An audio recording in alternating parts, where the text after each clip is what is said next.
Have you ever taken a yoga class and when the instructor is bringing you to a certain pose that's targeted to the hips, they said, oh, this will be a really good one. It'll be really good for releasing energy and tension because this is where we store our emotions in the body. Yeah, I thought that was a little woo-woo too when I first heard it until I had my very first emotion releasing yoga practice. And let me tell you, this experience, this emotion releasing response came out of nowhere. I was laying there in corpse pose or shavasana, which is a typical pose to end a yoga practice in. I was feeling really good, nice and relaxed in the mind and the body. And then all of a sudden, these tears just start pouring out of my face.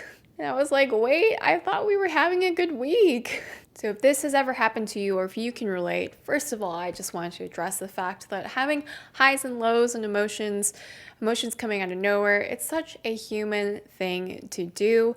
And I think it's especially normal in today's world after the crazy year of 2020 and with, in the States, Inauguration Day coming up. I think we often turn to emotional repression because of fear. Fear in seeming weak or fear in, seeming like a drag or seeming needy. And that has definitely been my thought process as well. When I'm feeling down, I don't like to bring others down with me, so I will keep the emotions, the more intense ones, internal and try and work through it by myself. But the problem sometimes here is that I don't tend to talk to myself as I would a good friend to myself.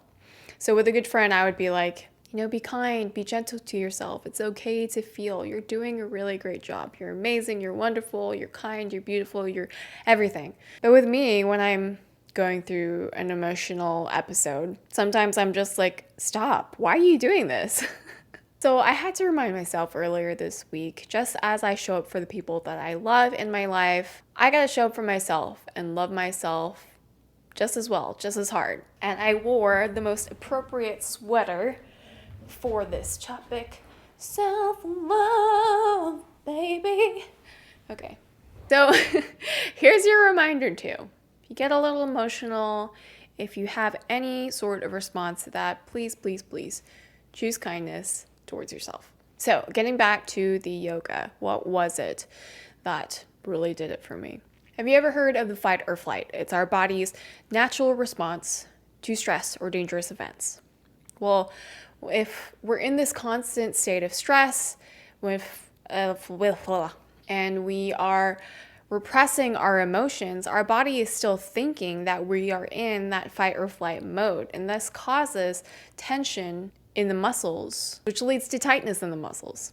So the muscle that tends to activate, that is typically associated with fight or flight, is the psoas, which runs from the lower back through the hips to the inner thighs. So when this muscle is tightened and we're in our fight or flight, it allows us to either get ready to flight, to run, or get ready to bring the knees to the chest, which allows us to create this sort of protective barrier of our internal organs. So there's the fight and the flight, but there's also a freeze that's part of this emotional response. Also, if you are open to a more spiritual or metaphysical analysis of this, when we look at the region of the hips, what we find is the sacral chakra. The sacral chakra deals with things like passion, intimacy, and when I look in hindsight over the past month, those three things have been fairly neglected.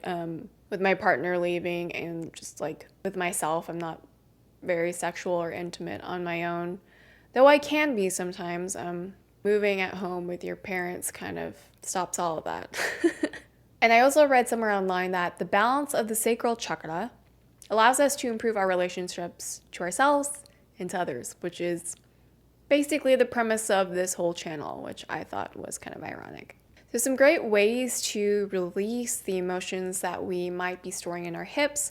Some of my favorite yoga poses include the pigeon pose, the frog pose. And if you're looking these poses up and you're thinking, there's no way that I am going to put my body through that, or like, I just that's a no. Some other, less intensive, more approachable poses or exercises include windshield wipering. Windshield wiper the legs, which is an exercise we do a lot in the Yoga with Adriene YouTube channel. Some reclined figure fours, and the happy baby.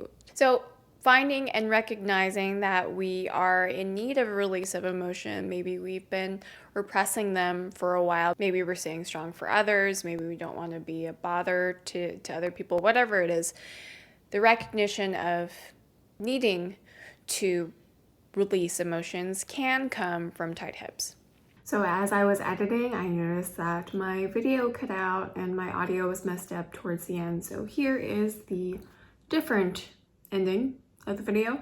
I'm not a certified yoga teacher, so please look up yoga resources that are plentiful on this very platform for those poses that I briefly showed and mentioned. I will list a few of my favorite videos from this really great yoga channel on YouTube called Yoga with Adriene down below. And I'll also list the actual practice that I did to elicit this emotional response. And just as I stress the importance of listening to your mind and your feelings and your emotions, please also listen to your body while you move through these poses. Don't force any posture if it doesn't feel good. So let me know down below if you've ever had an emotional experience, emotional release while working with the hips. If this is something that you're interested in doing, give it a try, come back, let me know how it went. Hoping that you find this helpful. So until next time, bye.